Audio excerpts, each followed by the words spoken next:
En medio del salón de mármol, mi madre ni siquiera me miró mientras conversaba con una invitada. Ay, mi hija. Mayo Ere trabaja para el gobierno. El sueldo apenas le alcanza para un par de zapatos decentes. Dijo esto mientras señalaba hacia los cuartos del servicio. No tenía ni idea de que justo en esa habitación de empleada, yo comenzaría a planear la destrucción del imperio que había construido sobre mentiras en mí.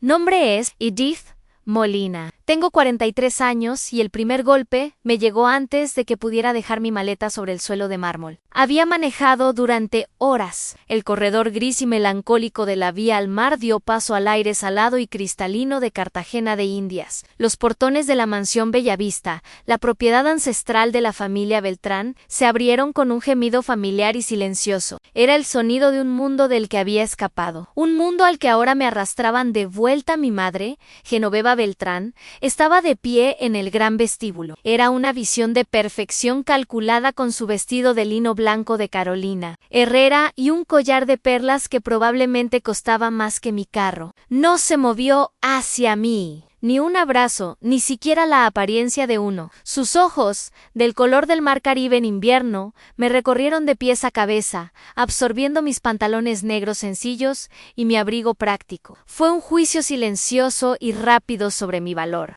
«Ya llegaste», declaró con una voz tan suave y fría como la piedra pulida bajo mis pies. No era una pregunta ni un saludo, era la constatación de un hecho molesto. No preguntó por mi viaje, no preguntó por mi vida. Su atención ya se deslizaba hacia una invitada que admiraba un jarrón de porcelana china. Justo cuando se daba vuelta, lanzó el anzuelo. «Ay, mi Mayo Ere», le dijo a la mujer, su voz atravesando el amplio espacio. «Trabaja para el gobierno. El sueldo apenas le alcanza para un par de zapatos decentes». Luego, sin mirar atrás, hizo un gesto despectivo hacia el ala oeste. María le gritó al ama de llaves: «Lleva el equipaje de la señorita Edith a su cuarto en el ala oeste». Una rabia fría se revolvió en mi interior, pero años de disciplina, de mantenerme firme bajo fuego enemigo, mantuvieron mi rostro como una máscara de neutralidad. María, una mujer bondadosa que había estado con la familia desde que yo era niña, se acercó a mí. Sus ojos, llenos de una compasión que mi propia madre jamás podría sentir, encontraron los míos. Sacudió la cabeza levemente, casi imperceptiblemente. «Lo siento, señorita», decía su mirada. Era la única calidez que había recibido desde mi llegada, y venía de una extraña en mi propia casa. Con un sentimiento horrible, me di cuenta de que el personal me veía como más humana que mi propia madre. Ya no era su hija, era una tarea pendiente. Seguir a María significaba un recorrido por mi propio borrado. El gran vestíbulo, que una vez había sido testimonio de nuestra historia compartida, ahora era un santuario dedicado a mi medio hermano Julián. El gran retrato al óleo de mi padre Arturo Molina,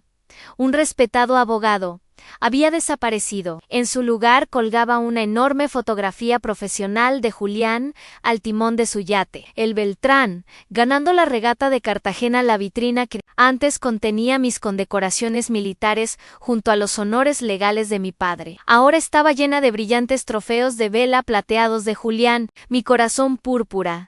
La medalla que recibí cuando esquirlas atravesaron mi pierna en Afganistán había sido reemplazada por un trofeo de torneo de golf. En Genoveva pasó junto a nosotras dándole instrucciones a un florista sobre la colocación de un alto arreglo de orquídeas. Se detuvo, notó mi mirada que caía sobre el espacio vacío donde antes colgaba el retrato de mi padre. «Necesitamos el espacio para logros reales», Edith comentó fríamente, quitándose una pelusa invisible de la manga con dedos adornados de anillos brillantes, cosas de valor. Esas palabras no fueron solo un rechazo, fueron un juicio sobre el trabajo de mi vida, sobre los sacrificios que había hecho en lugares que ella jamás podría imaginar. Mi servicio, mi honor, en su mundo no brillaban, así que no tenían valor. María me guió por un pasillo largo y estrecho que no había recorrido en 20 años. El ala oeste, históricamente los cuartos del servicio, hogar de las mujeres mucamas irlandesas y jardineros de una época pasada. El mensaje era inequívoco.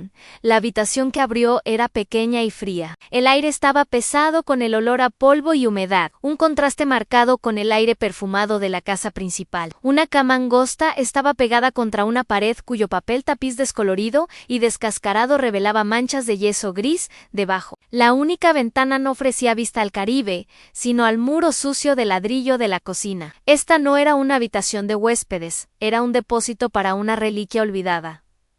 Dejé mi única maleta en el piso. María dudó en la puerta. «Si necesita algo, señorita Edith», comenzó con voz suave. «Estoy bien, Marian, gracias», dije con voz firme. Ella asintió y cerró la puerta suavemente. Dejándome en el silencio aplastante, me senté en el borde del colchón grumoso que suspiró cansado bajo mi peso. El frío de la habitación se metió en mis huesos, una manifestación física de la soledad absoluta y escalofriante, que sentía en el corazón del lugar que una vez llamé hogar. No solo me habían dado un cuarto pequeño, me habían puesto una etiqueta no deseada, insignificante, molesta. Fui a la ventana y apoyé la frente contra el vidrio frío y sucio, a través del hueco entre la pared de la cocina y una hilera de setos crecido. Apenas podía ver la silueta distante de la colina donde estaba el cementerio de la isla, donde mi padre estaba enterrado. Lo habían borrado de las paredes, ahora me estaban borrando a mí, ¿no?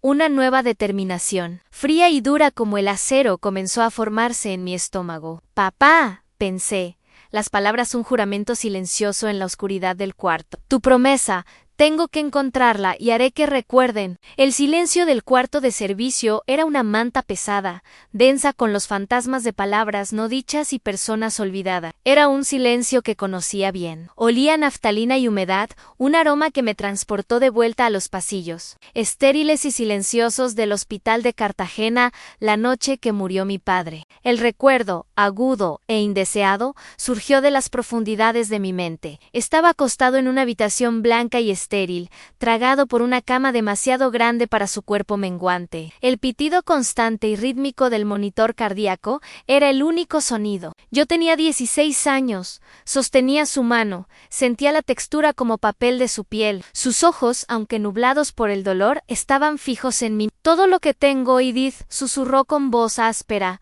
material y demás. «Es para ti, eres mi legado. No dejes que tu madre». Sus palabras se desvanecieron en una tos ronca. Su agarre alrededor de mi mano se hizo más fuerte. La promesa quedó colgando en el aire. Sin terminar, Genoveva irrumpió entonces en la habitación, una ráfaga de perfume caro e impaciencia. No lo miró a él, miró las máquinas. Sacó mis dedos de los de mi padre. «Ya está delirando de nuevo», le dijo a la enfermera que la seguía. Su voz cortante y despectiva, «Andele el sedante. Necesita descansar». Me quedé ahí paralizada, una adolescente indefensa, viendo cómo las últimas palabras de mi padre eran silenciadas por una inyección. Él no era solo mi padre, era Arturo Molina, un hombre de integridad silenciosa. Pero en ese momento, para mi madre, era solo un problema que había que manejar a Dios.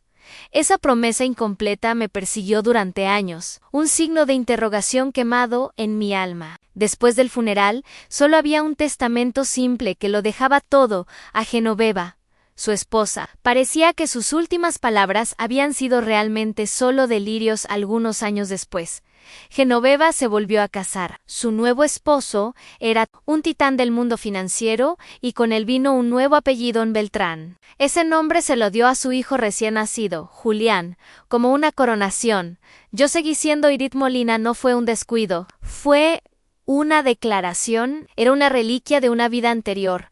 Una hija del primer matrimonio. Como una de sus amigas de sociedad una vez susurró en una fiesta en el jardín, el apellido Molina se convirtió en una marca que me identificaba como diferente. Como inferior recuerdo una Navidad cuando la casa estaba llena de luces y el aroma a pino y canela. Un árbol magnífico estaba en el gran vestíbulo, adornado con ornamentos de cristal. Genoveva, su nuevo esposo y el pequeño Julián estaban alrededor posando para la foto anual de la tarjeta navideña navideña. Yo estaba arriba en la gran escalera, llevaba un vestido sencillo que mi padre me había comprado. Esperaba, mi corazón un nudo apretado en mi pecho, esperando ser llamada hacia abajo, pero nadie miró hacia arriba. El flash del fotógrafo estalló, capturando su perfecta nueva familia, y yo, el fantasma de un matrimonio anterior, permanecí en las sombras, una nota al pie invisible en su historia. El mensaje era claro, mi lugar estaba en el fondo en de vuelta. En el presente, en el cuarto frío y polvoriento, saqué una pequeña caja de madera gastada de mi equipaje. Era la caja que nos habían entregado en el funeral de mi padre. Levanté la tapa. Dentro, doblada con precisión militar, estaba la bandera colombiana que había cubierto su ataúd. No había sido soldado, pero vivió según un código de honor del que cualquier general habría estado orgulloso. Él fue quien me enseñó que el honor no tiene nada que ver con el reconocimiento público, sino con la voz silenciosa e inquebrantable de la propia brújula moral. Edith solía decir, nunca dejes que el ruido del mundo te ensordezca la voz de tu brújula interna. Mis dedos de soldado, entrenados para manejar un arma en la oscuridad, pasaron sobre los pliegues familiares de la bandera. Era un ritual que había realizado incontables veces a lo largo de los años, una manera de estar cerca de él. Pasé la mano sobre la costura del campo azul de estrellas, un lugar donde la tela era un poco más gruesa, y entonces lo sentí a un pequeño objeto duro, no más grande que mi pulgar. Cosido profundamente en el forro, mi respiración se detuvo. Mi corazón comenzó a golpear contra mis costillas. Con movimientos temblorosos pero precisos, encontré el hilo suelto y tiré cuidadosamente. Las costuras cedieron, revelando una pequeña llave de latón deslustrada. Era una llave antigua de una caja de seguridad bancaria, pesaba en mi palma, pesada con la carga de años de silencio. Las últimas palabras de mi padre resonaron en mi mente. Ya no el delirio de un moribundo, sino una última instrucción desesperada. No dejes que tu madre. Él me había escondido esto. Ya sabía entonces de lo que ella era capaz. La llave no era solo un pedazo de metal, era un mapa, un hilo suelto en el tejido de mentiras que Genoveva había tejido durante décadas. Una historia en la que yo era la hija defectuosa e insignificante, y ella la matriarca benévola y resplandeciente. Una chispa de esperanza, salvaje y brillante, se encendió en la oscuridad de mi desesperación. Cerré la mano alrededor de la llave, el metal frío presionando mi piel. Esto lo cambiaba todo, Anne. Pero mi primera parada no sería el banco, eso podía esperar. Tenía que ir a él, al único lugar en Cartagena donde la verdad no había sido renovada o redecorada. Tenía que estar frente a su tumba. Tenía que hablar con mi padre a la mañana siguiente. Me escabullí de la mansión antes de que la casa despertara. No tomé ninguno de los Mercedes pulidos de la familia. Llamé a un taxi local. La llave se sentía como un pequeño peso frío en mi bolsillo. Un secreto que aún no quería abrir. Primero tenía que visitar a la única persona en esta ciudad que nunca me había mentido. El cementerio de la isla está sobre una colina azotada por el viento con vista a la extensión salvaje y agitada del Caribe. Es un lugar silencioso y solemne, un mundo aparte de los céspedes cuidados y el parloteo de los cócteles en la avenida del Marán. En el camino compré en una pequeña floristería una sola rosa blanca, cuyos pétalos aún estaban húmedos por el rocío de la mañana. La tumba de mi padre era simple, tal como él había sido, una lápida plana de granito, marcada por años de sal y viento, casi tragada por el césped exuberante. La inscripción decía: Arturo Molina, esposo, padre, un buen hombre, sin grandes títulos, sin enumeración de logros, solo la verdad. Un contraste marcado con los mausoleos ostentosos de las otras familias fundadoras de Cartagena. Monumentos erigidos para desafiar la mortalidad. Mi padre lo había aceptado. Me arrodillé y coloqué la rosa blanca sobre la piedra fría. El viento salado azotaba mechones de cabello en mi cara. Aquí no había juicio, no había pretensiones, no era una decepción ni una carga. Era simplemente una hija visitando a su padre. Con el dedo tracé las letras de su nombre. El granito familiar proporcionaba un pequeño consuelo. Lo encontré, papá, le susurré al viento. Encontré la llave, señora. Una voz profunda y respetuosa cortó el rugido del océano. En una fracción de segundo me puse de pie. Mi cuerpo se tensó, mi entrenamiento tomó el control. Cada sentido en alerta máxima. Me di vuelta y vi al capitán Marcos Torres de pie a unos pasos de distancia. Llevaba un traje impecablemente cortado. Un contraste marcado con el uniforme de camuflaje del desierto al que estaba acostumbrada. Pero su postura era la misma, en espalda recta, hombros hacia atrás, un soldado. En sus ojos no había lástima ni curiosidad condescendiente, como había visto en los rostros de los invitados de mi madre. Solo un respeto profundo e inquebrantable. No pensé que la vería aquí, dijo en voz baja. Es el único lugar en Cartagena donde siento que realmente pertenezco. Respondí. Mi voz tensa y contenida asintió lenta y comprensivamente. Sin frases vacías, sin condolencias, vio la situación claramente. Acercándose un paso, bajó su voz contra el viento. En la mansión parece fuera de lugar, señora, observó. No como una pregunta, sino como una observación. Aprecié esa franqueza, la economía de palabras de un soldado. No saben quién es usted, dijo. No necesitaba una respuesta. Ya lo sabía. Marcos Torres era el hombre cuya vida salvé en el desierto sirio. Había sido un joven teniente bajo mi comando durante la Operación Colmillo del Desierto. Recordaba vívidamente la emboscada, el estruendo de los arpeggios, el crujido del fuego enemigo, el caos cuando nuestra comunicación falló. Recordaba cuando su vehículo fue golpeado, la columna de humo negro contra el cielo pálido del desierto. Recordaba haber dado las órdenes que pusieron al resto de nuestro equipo en una posición defendible y luego haber liderado personalmente el contraataque para sacarlo a él y a su artillero. Herido del vehículo en llamas, me había visto en mi estado más primitivo, cubierta de arena y pólvora, tomando decisiones de vida o muerte en segundos. Había visto un coraje y liderazgo que Genoveva y Julián, en su mundo de regatas y portafolios de acciones, jamás podrían entender. Él también lo recordaba. Lo vi en sus ojos. Recordaba el momento en que me arrodillé junto a él. Revisé sus heridas. Mi rostro una máscara de calma concentrada mientras las balas silbaban junto a nuestras cabezas. Recordaba cómo le di mi última cantimplora de agua en el campo para mi familia. Yo era una fracasada que no podía pagarse buenos zapatos. Para este hombre, yo era la oficial que había atravesado el fuego por él. Nuestra conversación fue breve. El entendimiento tácito colgaba pesado en el aire entre nosotros. Estaba aquí para visitar la tumba de su propio abuelo, un oficial de la Marina. Éramos dos soldados en tierra sagrada, encontrando consuelo entre los muertos, porque el mundo de los vivos se había convertido en un campo de batalla de otro tipo.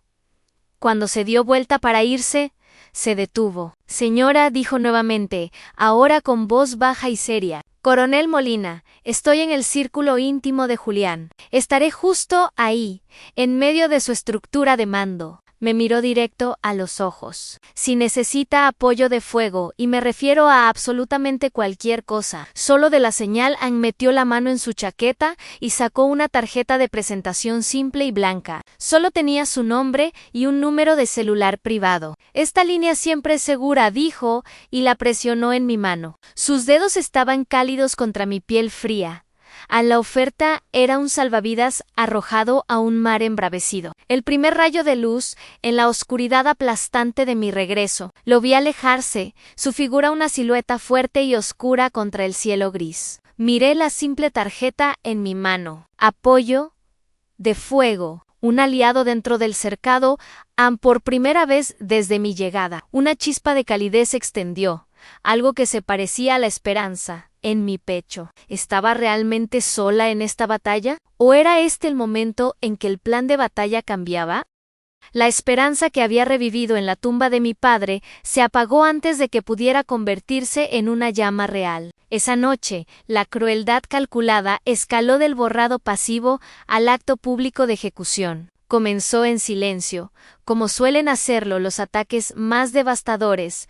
Pasaba por el estudio de mi madre. Cuando lo vi sobre su escritorio de caoba antiguan, el plan de asientos para la fiesta de compromiso de Julián, una obra maestra de ingeniería social caligrafiada en cartulina color crema pesada, mi mirada se deslizó sobre los nombres en la mesa principal a Genoveva, su esposo, Julián, y su prometida, junto con un puñado de las personalidades más influyentes de Cartagena a mi nombre, Edith Molina.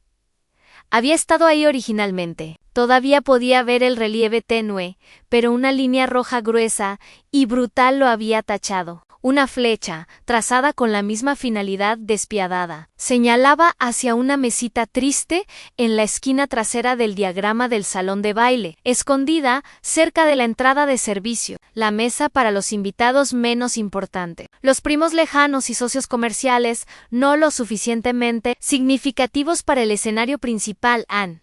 Y junto a mi nombre, reubicado había una nota garabateada, apresuradamente para la organizadora del evento. Mantener fuera de vista. La tinta fue un golpe físico. No fue un error. Fue una orden. No solo era indeseada, era una carga que debía ocultarse. El aire abandonó mis pulmones. Un miedo frío se arrastró al lugar donde había estado la esperanza. Esta herida era más profunda, más precisa que cualquier esquirla. La cena esa noche fue una clase magistral de guerra psicológica. El comedor era abrumadoramente suntuoso. La mesa puesta con vajilla Tiffany y cubiertos Cristofol que reflejaban la luz fría del candelabro Baccarat. El invitado de honor era un senador de la República, un hombre cuya carrera mi madre cultivaba cuidadosamente. Toda la noche fue una puesta en escena para presentar a Julián, el hijo dorado, y solidificar mi estatus como nota al pie de la familia, mientras los meseros servían langosta termidor. El senador se dirigió a mí con la amabilidad ensayada de un político. Y Edith, dijo cordialmente. Genoveva me contó que tuvo una carrera bastante interesante antes de que pudiera responder. Mi madre se rió, un sonido ligero que no alcanzó sus ojos. ¡Ay! Nuestra Edith es una aventurera, senador, dijo agitando la mano con desdén. Algún trabajo misterioso del gobierno. La verdad no lo entendemos bien, pero seguro que lo toma en serio. Aunque de moda no tiene ni idea, ¿cierto? Una ola de risitas educadas y cómplices recorrió la mesa. Vi el destello fugaz de lástima en los ojos del senador antes de que rápidamente mirara hacia otro lado. ¿Miré a Julián? Estaba concentrado en desmenuzar su langosta. Su cara se puso roja. Evitó mi mirada. Su silencio era su complicidad. Era un cobarde, cómplice de mi humillación. Me quedé ahí sentada, un fantasma en el banquete. Mi sangre se congeló en mis venas, pero el golpe mortal final llegó con el postre. Julián, instigado por una mirada aguda de Genoveva, comenzó a nombrar a sus padrinos de boda. Recitó una lista de nombres de la Escuela de Negocios de los Andes y del Club Náutico y, por supuesto, concluyó: mi padrino será el capitán Marcos Torres Genoveva, y radió. Colocó una mano perfectamente arreglada sobre mi brazo. Su toque se sintió como una araña. Se inclinó hacia adelante, pero habló lo suficientemente alto para que toda la mesa pudiera escuchar. Su voz goteaba dulzura venenosa. Marcos es una elección maravillosa, cariño, y por supuesto, tu hermana será la dama de honor. En cuanto a Edith, hizo una pausa dramática. Bueno, ella simplemente no encaja en el cuadro. Es una cuestión de elegancia, de cierta sofisticación, o la tienes o no la tienes. A la última traición, no era solo que me excluyeran. Fui declarada públicamente inadecuada, ordinaria e indigna. Los años de ser ignorada diferente de tragar mi orgullo, culminaron en ese momento brutal. La represa dentro de mí se rompió. Lenta, conscientemente, puse mi servilleta sobre la mesa, empujé la silla hacia atrás y me puse de pie. La charla educada se detuvo. Todas las miradas se dirigieron hacia mí. No dije ni una palabra. Simplemente miré a mi madre, sostuve su mirada durante un segundo largo y silencioso. Dejé que viera el hielo en mis ojos, la muerte de la hija dócil que creía conocer. Luego le di la espalda a todos y salí de la habitación. El silencio de la mansión magnífica retumbó en mis oídos. Me quedé en el pasillo frío, la risa distante un eco burlón y bajo. Miré mi reflejo en el vidrio oscuro de una vitrina, una mujer al borde del abismo, y una pregunta surgió de la parte más profunda de mi alma. Una pregunta no solo para mí misma, sino para cualquiera que alguna vez haya sido menospreciado por aquellos que deberían haberlo apoyado. Ansí fueras tú, si lo hubieras sacrificado todo solo para ser apartado y públicamente humillado por las personas que amabas, ¿qué harías? ¿Te tragarías el dolor y guardarías silencio? ¿O los harías pagar por cada mentira? No tuve que esperar una respuesta. La determinación fría que había estado creciendo dentro de mí ahora se solidificó como acero. Mis manos, una vez temblorosas, ahora estaban perfectamente tranquilas. Saqué mi teléfono del bolsillo. Mis dedos volaron sobre la pantalla. Encontré el contacto encriptado, la única persona en esta tierra que entendía el lenguaje de la guerra que estaba por librar. Escribí un mensaje breve y simple. Plan B activado. Iniciar fase 2, el silencio había terminado. Era hora de hablar en el único idioma que entendían. Poderan el viaje a Medellín se difuminó en un torrente de luces de autopista y determinación fría. Dejé la mansión Bellavista bajo el pretexto de una migraña fingida. Una excusa conveniente que Genoveva aceptó con un gesto despectivo de la mano. Estaba demasiado ocupada con arreglos florales para preocuparse por mi salud.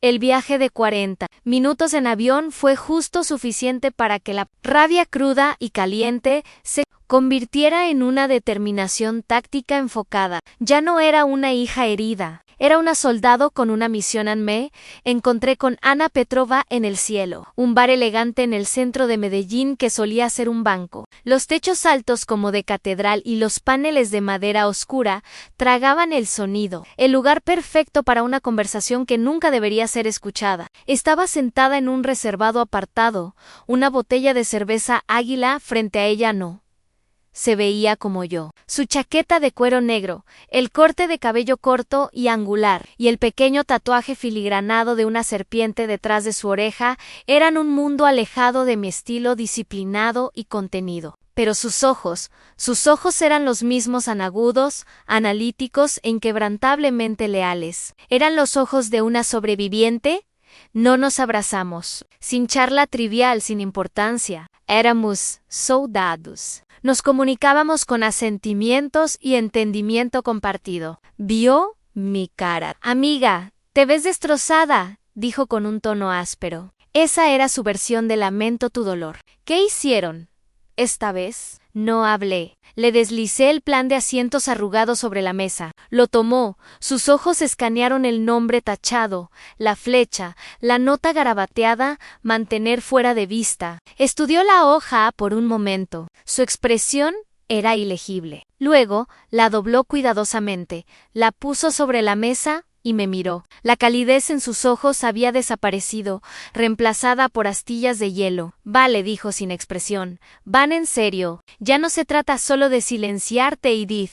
Esto es una orden de borrado. Quieren que no exista Sansé. Inclinó hacia adelante. Su intensidad era palpable. Es hora de mostrarles exactamente quién eres.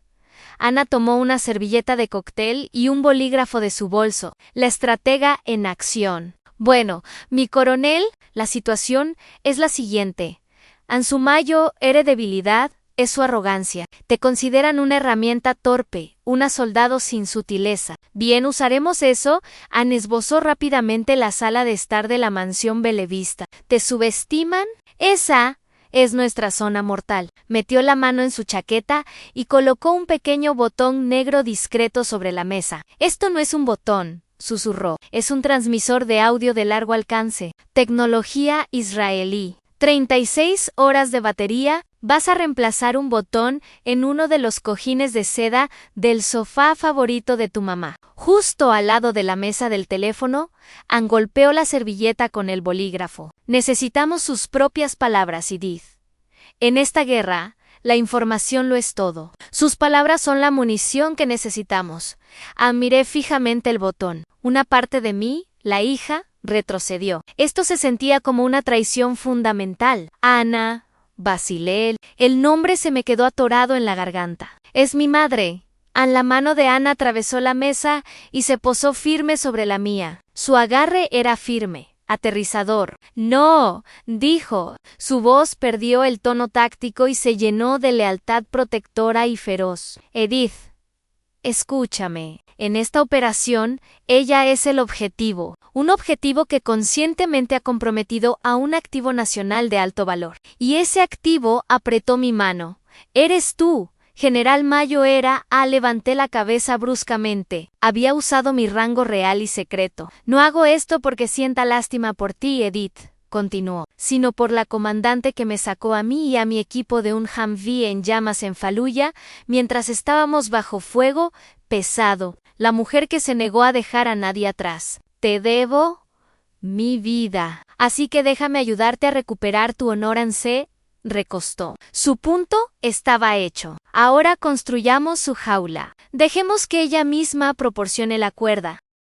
La duda en mi cabeza se desvaneció, reemplazada por la claridad fría antes de una misión. Tenía razón. Esto ya no era una disputa familiar, era sobre más que una herencia robada o un orgullo raspado. Se trataba de mi nombre, mi servicio, mi identidad, todas las cosas por las que había luchado y sangrado. Mi familia me había declarado la guerra. No sabían que yo iba a contraatacar. Tomé el botón en mi mano. Se sentía frío y pesado en mi palma. Una pequeña pieza de tecnología que simbolizaba un límite monumental que debía cruzarse. Pero Ana tenía razón. Esta era una operación táctica y en la guerra usas cada arma que tienes a tu disposición. Mi siguiente misión era clara: colocar el dispositivo de escucha y esperar a que el enemigo revelara su posición en esa noche. Mientras la mansión Belevista dormía bajo una manta de tranquilidad fingida, yo estaba completamente despierta. La casa era un laberinto de pasillos silenciosos y sombríos. Me moví como un fantasma a través de ellos. Mis pies descalzos no hacían ningún sonido sobre el piso de madera fría. Era una intrusa en mi propia casa, en una misión que se sentía tanto necesaria como profana.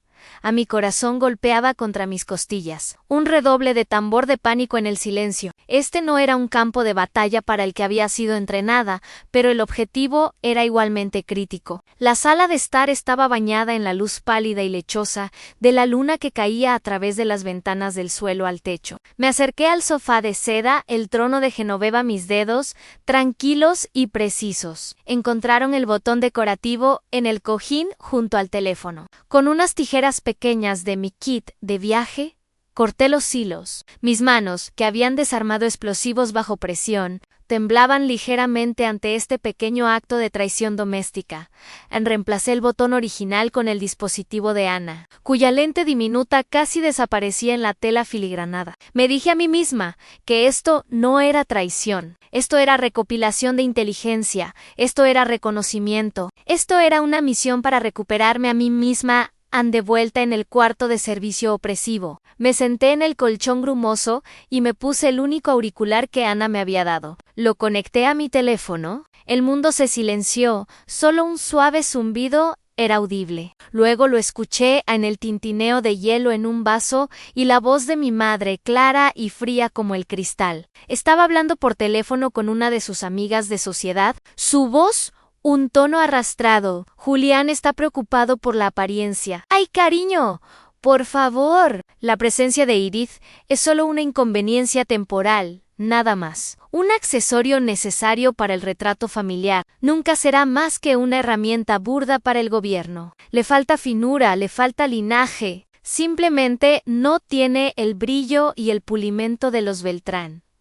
Esas palabras no me hicieron llorar. El tiempo de las lágrimas había pasado hace mucho. Cada sílaba golpeó como una piedra afilada, construyendo un muro de hielo alrededor de mi corazón. Solo escuché. Grabé luego, escuché la voz de mi hermano, más débil, más vacilante. ¿Debían haber puesto la conversación en altavoz? Simplemente me resulta incómodo cuando está aquí, mamá, se quejó. Mis amigos del bufete no saben qué decirle. Solo se queda ahí parada mi hermano. por quien incluso había perdido mi propia fiesta de ascenso para ir a su graduación universitaria, me veía como un mueble torpe. El hielo alrededor de mi corazón se hizo más grueso, pero el verdadero golpe devastador llegó después. En el objetivo había cambiado. La voz del otro lado ya no era una amiga, era el abogado de la familia. El tono de Genoveva era puramente comercial. «Proceda con la venta de la última propiedad, Molina», dijo, su voz cortante y sin emoción. «La parcela costera, el mercado está en su punto más alto. Debemos liquidar. Edith no tiene que enterarse del fideicomiso Artan, los papeles son herméticos. Como fideicomisaria, la decisión es solo mía». Arranqué el auricular de mi oído. Mi respiración venía en jadeos precipitados. La última propiedad, Molina, un pedazo prístino de costa que mi padre había comprado en los años 70. Había planeado construir allí una cabaña pequeña y simple, un lugar solo para nosotros dos, lejos del espectáculo de Cartagena, un lugar que llamaba El Refugio. Me lo había dejado en un fideicomiso que mi madre había ocultado de mí durante años. Mis manos temblaban, esta vez de una rabia tan profunda que sentía que me desgarraría. Rápidamente tomé mi teléfono y marqué el número seguro de Ana. «Habla», respondió de inmediato. «Está vendiendo la tierra de mi padre». Apenas pude pronunciar las palabras. Las palabras sabían a ceniza. Mencionó un fideicomiso. El fideicomiso de Arturo. Del otro lado hubo un momento de silencio. Luego el clic frenético de un teclado. Ana era una virtuosa del mundo digital. «Un fideicomiso», murmuró. «Por supuesto, es el crimen perfecto. Si ella es la fideicomisaria y tú la beneficiaria, puede administrar legalmente los activos, pero ocultar su existencia y liquidarlos para su propia familia. Edith, escúchame muy atentamente». Su voz era aguda, atrayéndome de vuelta del abismo. «No solo están borrando tu identidad, están robando activamente el legado de tu padre. Esto ya no es una disputa familiar. Esto es robo mayo ere. Esto es un delito grave». La palabra quedó colgando en el aire. En delito grave. Mi padre, un hombre de la ley, un hombre que apreciaba la Biblia, solía citarme de niña Lucas las 8:17 an. «Porque nada hay oculto que no haya de manifestarse, ni secreto que no haya de saberse y salir a luz». La verdad, eso es lo que él creía. Siempre sale a la luz. Anjana podía descubrir el crimen. Sabía que podía rastrear el dinero, pero necesitaba más que solo pruebas del robo. Necesitaba recuperar mi honor del lodo por el que lo habían arrastrado. Necesitaba a alguien que legitimara la verdad, para que no fuera descartada como el delirio de una hija amargada y fracasada. Alguien con autoridad, alguien de mi mundo, no del de ellos. Solo había una persona en mí. Determinación se solidificó. Los parámetros de la misión habían cambiado. Era hora de solicitar apoyo aéreo. Era hora de llamar al general Vargas. El conocimiento de la traición de mi madre era una piedra fría y dura en mi estómago. La experiencia de Ana podía rastrear el laberinto financiero de la traición de Genoveva. Pero esa era solo la mitad de la batalla. Para librar una guerra en el terreno de mi madre, un mundo de imagen, percepción y estatus social, necesitaba un arma que no pudieran ignorar o desacreditar. Necesitaba una verdad oficial e irrefutable.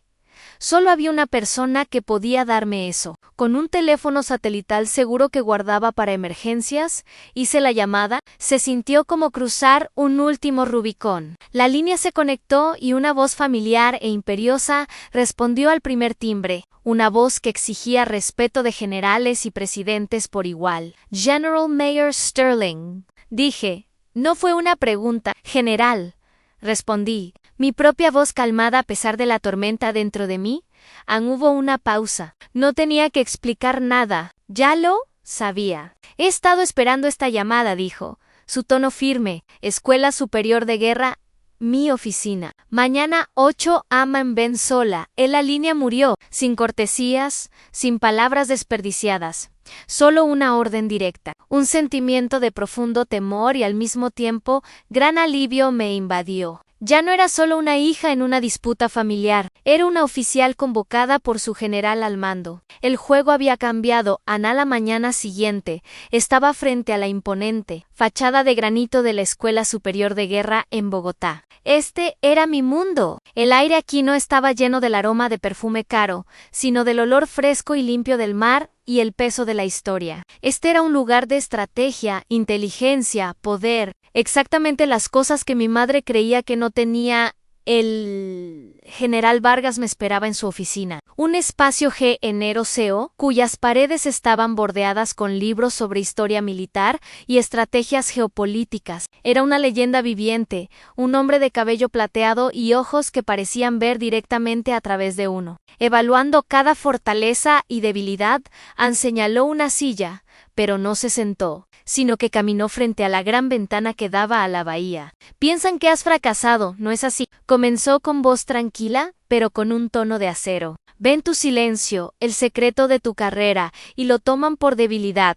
Por vergüenza, dejó de caminar y se volvió hacia mí. Sobre su gran escritorio de roble yacía una carpeta de manila gruesa. No era cualquier carpeta, estaba sellada con el sello de cera rojo brillante del Ministerio de Defensa, un documento de máximo nivel de clasificación. Esto, dijo, tocando la carpeta con un dedo, es la verdad. Tu expediente nunca fue enterrado, Molina. Fue protegido. Fue elevado. Me miró directamente a los ojos y el mundo pareció ir más lento. Después de la operación Colmillo del Desierto, un ascenso fue aprobado al más alto nivel. Permaneció secreto debido a la naturaleza continua de tus siguientes despliegues. Dejó que el silencio actuara un momento antes de entregar el mensaje final. Ya no eres coronel, Edith. No lo has sido durante 3 años. Eres general mayor Molina. El aire abandonó mis pulmones. General Mayo R2 estrellas, un rango con el que nunca me había atrevido a soñar, un ascenso del que nunca fui informada. La habitación se inclinó ligeramente. Durante años había aceptado el final silencioso y poco espectacular de mi carrera activa como una consecuencia necesaria de mi trabajo especializado. Había aceptado la narrativa que Genoveva había escrito para Mian, la hija que había alcanzado su punto máximo, y ahora hacía un trabajo gubernamental insignificante y sin importancia. En una sola oración, el general Vargas había destruido toda esa realidad. El capitán Torres contactó mi oficina hace 1 año. Continuó Vargas, su voz atrayéndome de vuelta al presente. Una verificación de seguridad de rutina cuando Julián le pidió que fuera su padrino. Torres vio tu expediente real. Sabe quién eres, general. Es un buen soldado. Está esperando tu señal. La revelación sobre Marcos envió otra onda de choque a través de mí. No solo había sido respetuoso, había estado protegiendo a su comandante. El general empujó el expediente sellado sobre el escritorio pulido. Se detuvo directamente frente a mí. Esta es tu munición, dijo. Todo está aquí. Las órdenes oficiales de ascenso, firmadas por el ministro de Defensa, condecoraciones por tu cruz al servicio distinguido y la estrella de plata, el informe posterior a la acción de Colmillo del Desierto sin censura, y una carta personal de elogio del presidente. Ann se inclinó hacia adelante. Sus ojos fijaron los míos con una intensidad que demandaba mi completa atención. No estás simplemente asistiendo a una boda, Edith. Eres general mayor de las Fuerzas Armadas de Colombia. Regresas a un campo de batalla que tu familia creó. Regresas para terminar una guerra. Puse mi mano sobre el expediente sellado. Se sentía cálido, vivo, con el peso de la verdad que contenía. Los años de ser descartada Giselle, diferente de fracasar como miembro de la familia. Todo comenzó a desvanecerse, reemplazado por una certeza fría y dura. No era quien ellos pensaban que era. Soy general mayor Edith Molina. Y el general tenía razón. Esta era una guerra. Lo miré, mi voz clara y firme, como no lo había sido en días. Gracias, señor, dije. Esta vez, yo determinaré las reglas del combate en armada con la verdad del general Vargas. Sentí un nuevo peso, un propósito frío y firme. Ya no luchaba solo por mí misma, luchaba por mi rango, por el honor del uniforme, pero había subestimado la profundidad de su crueldad. Pensé que la guerra se libraría en la boda. Estaba equivocada. Lanzaron su ataque preventivo en la fiesta de compromiso. El evento se llevó a cabo en el Club Náutico de Cartagena, un acontecimiento reluciente con vista a un puerto lleno de yates de millones de dólares. Elegí un vestido azul marino simple y elegante. Ya no me escondía, con la cabeza en alto y el expediente sellado del general Vargas, que se sentía como una armadura segura en mi habitación de hotel. Sin embargo, nunca llegué. Un guardia de seguridad me detuvo en la entrada, un portapapeles en la mano. Nombre.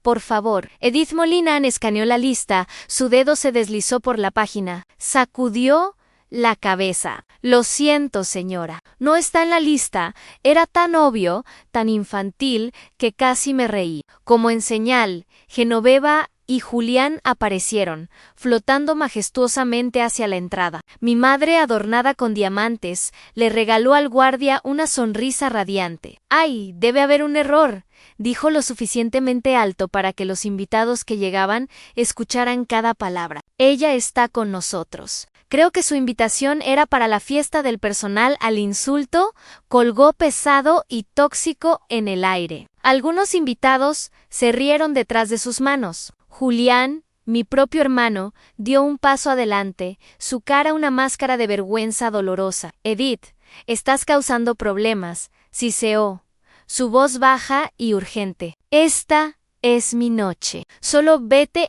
Sus palabras fueron la última traición cobarde. Miré desde su rostro débil y suplicante a la sonrisa triunfante de mi madre. Creía que había ganado. Pensaba que esta humillación pública era el jaque mate en mí. Mantuve firme. Mi silencio fue un desafío que no podía comprender. Quería darme la vuelta e irme, para guardar mi batalla para el evento principal, pero ella aún no había terminado. Tenía una bala más en la recámara. Justo en ese momento, un zumbido colectivo atravesó la multitud. Los teléfonos celulares comenzaron a vibrar, las pantallas iluminaron el crepúsculo. Una notificación acababa de ser difundida por el Heraldo Social, la columna de chismes más venenosa de la costa caribeña. Marcos Torres, ya dentro, me envió una captura de pantalla. El titular era una obra maestra de destrucción. De carácter oficial deshonrada de prominente familia cartagenera, aparece en fiesta de compromiso del hermano. El artículo era una ficción, respaldado por fuentes familiares anónimas. Pintaba la imagen de una oficial fracasada, insinuaba despido deshonroso después de una misión fallida. Una mujer que se aferraba desesperadamente al prestigio de su familia habían usado mi silencio secreto, que guardaba para proteger a mi país y mis operaciones, y lo habían torcido en una confesión de vergüenza. Habían usado mi honor como un arma contra mí. Levanté la mirada y encontré la de mi madre a través de la pequeña multitud. Sonrió, una sonrisa fría y victoriosa. Ella había orquestado esto. Este fue su disparo mortal, pero había calculado mal. Ya no estaba tratando con su hija olvidada. Estaba tratando con una general a la que había empujado demasiado lejos en la guerra. Hay un principio por el que siempre viví: el mejor momento para el contraataque es en el caótico instante cuando el enemigo ha disparado su arma más fuerte. Justo en ese momento de aparente derrota, una calma fría se posó sobre mí. La disciplina que había cultivado durante 20 años en el campo de batalla tomó el control. Todo el dolor, la humillación, la ira se fusionaron en un solo punto de claridad absoluta. Les di la espalda a los susurros y las miradas, y me alejé de las luces de la fiesta. Desapareciendo en la oscuridad fresca del estacionamiento, saqué mi teléfono seguro y llamé a Hannah. Lanzaron un ataque mediático, dije sin emoción. «Un artículo. Me llaman una deshonra». Ana guardó silencio un momento. Luego dijo: han mostrado sus cartas. Dispararon su último tiro. Piensan que el silencio es debilidad, dije. Las palabras duras como diamantes, pero están equivocados. Es disciplina. Y hoy mi disciplina termina. Colgué y regresé a mi habitación de hotel. No me apresuré. Cada movimiento fue deliberado. Me senté en el pequeño escritorio.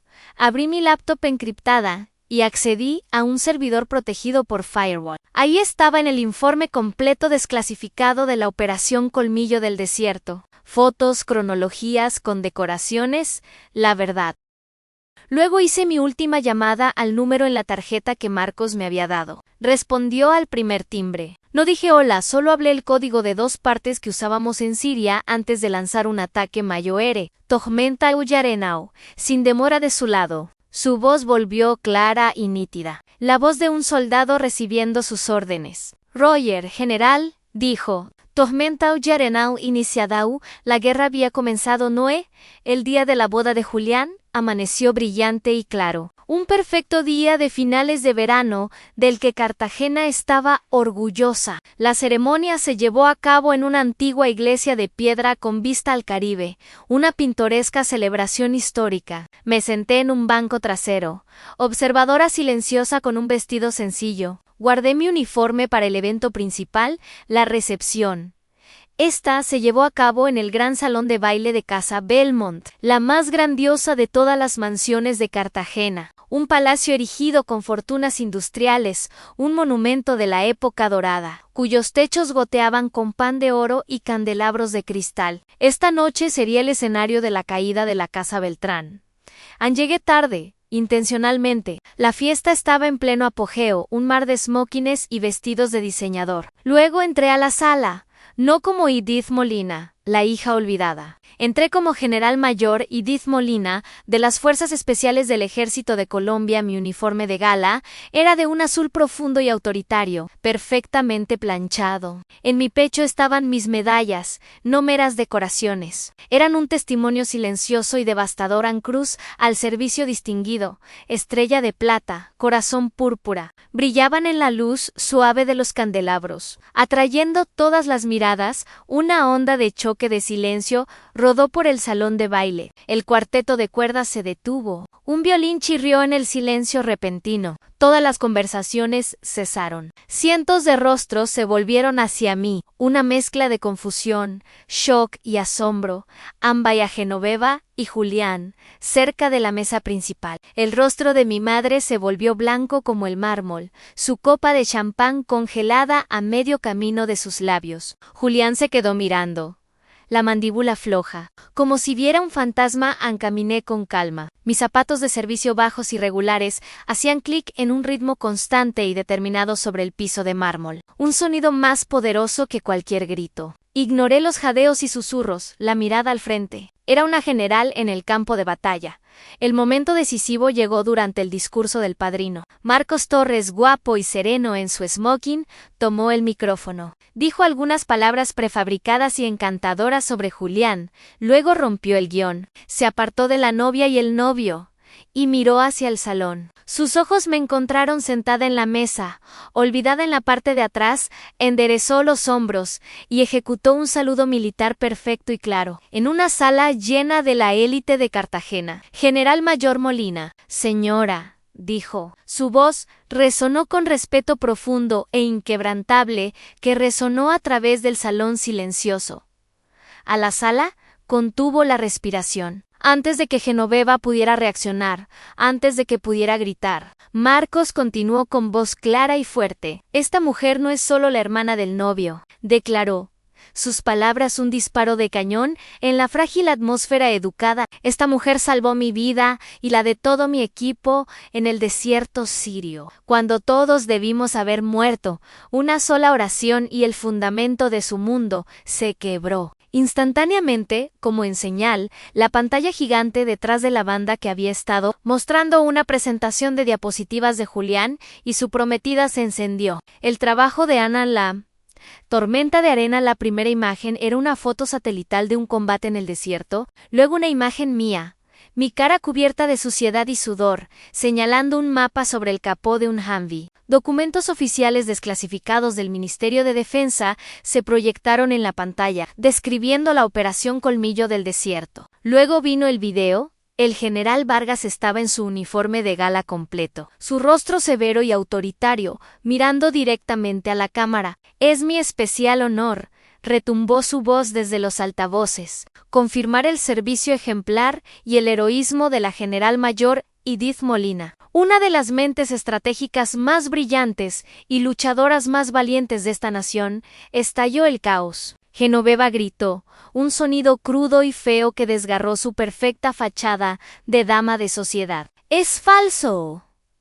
Es falso. Todo es falso. Seguridad. Julián, horrorizado, se tambaleó hacia ella y agarró su brazo. Ma. ¿Qué es esto? Me dijiste que era oficial de logística, me dijiste que había fracasado. Su novia lo miraba fijamente. Su sonrisa de cuento de hadas se derritió en una máscara de confusión y horror en su imperio de mentiras se desmoronaba en tiempo. Real bajo los reflectores de su propia feria grandiosa. En medio del tumulto subí al escenario, tomé el micrófono de la mano de Marcos, la sala se silenció nuevamente. Todos los ojos sobre mí. Miré al mar de rostros conmocionados y luego dejé caer mi mirada sobre mi madre y mi hermano. Ahora amontonados juntos, expuestos y derrotados, en mi voz era tranquila, pero penetraba hasta cada rincón del magnífico salón dorado. Proteger el nombre de la familia, dije, cada palabra precisa y clara. No significa enterrar la verdad. Uno aplaudió. Luego más y más. Comenzó vacilante. Creció hasta convertirse en un aplauso atronador y sostenido que hizo temblar los candelabros de cristal. Era una validación que nunca busqué, pero era un veredicto sobre las mentiras que habían definido mi vida en la dinastía Beltrán. Erigida sobre percepción y engaño, había caído. El aplauso fue una tormenta ensordecedora, una ola de reconocimiento que nunca había conocido. Sin embargo, mientras estaba allí, mirando los restos de mi familia, el rostro de mi madre una imagen de odio, mi hermano con una máscara de desesperación patética, no sentí la emoción aguda de la victoria que había esperado. Sentí un vacío monumental y hueco. La guerra había terminado. La verdad había ganado. Pero, ¿qué viene después? El tiempo después de la boda no fue una celebración, sino una demolición controlada. Mi historia, amplificada por los medios nacionales, se convirtió en una sensación. La historia de la general olvidada y la familia de alta sociedad construida sobre mentiras era irresistible. El imperio Beltrán, una estructura de percepción e influencia, se desmoronó hasta convertirse en polvo. En Genoveva fue destituida de todos los puestos en juntas, directivas de organizaciones benéficas importantes por engaño intencional y fraude. Su nombre, una vez símbolo del prestigio de Cartagena, se convirtió en sinónimo de vergüenza. Una semana después, Julián me buscó. Había cancelado su luna de miel. No vino a la gran mansión, sino a la pequeña oficina provisional que había alquilado en el centro de Cartagena. Se veía más pequeño, debilitado.